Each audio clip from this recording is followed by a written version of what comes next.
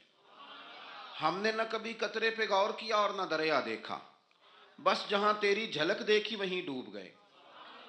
انسان کے نا دو قسم کے پیار کرنے والے ہوتے ہیں، ایک پیار کرنے والے پروٹوکول مانگتے ہیں، ٹائم مانگتے ہیں، پیار کرتے ہیں وہ بھی، لیکن ان کا خیال ہوتا ہے کہ اس طرح کر کے اگر آپ چلیں گے تو پھر پیار ہے۔ کچھ پیار کرنے والے اس طرح کے ہوتے ہیں، وہ کہتے ہیں تو مل نہ بھی او دی فطرت کہر نہ چھڈے، سجن ہو کے ویر نہ چھڈے، انہوں آکھو اسی نہیں متھے لگ دے، چلو ساڈا شہر نہ چھڈے۔ کچھ لوگ ایسے ہوتے ہیں کہتے ہیں مل نہ بھی یار، کوئی عرض نہیں، لیکن اس طرح کر کہ پیار تیرے ساتھ قائم رہے گا، تو سلام لے پھر بھی تیری مرضی، رخ پھیر کے گزر جا پھر بھی تیری۔ غیر مشروط محبت، شرط والی نہیں۔ پھر کیا ہوتا ہے کہ آپ کسی پہ بوجھ نہیں بنتے، آپ کسی کو تکلیف نہیں دیتے، آپ کسی کو اذیت نہیں دیتے، لیکن اگر آپ بوجھ بنیں گے، آپ اپنا آپ بتائیں گے، اپنا آپ دکھائیں گے، اپنا آپ مسلط کریں گے، محبت کمزور ہو جائے گی۔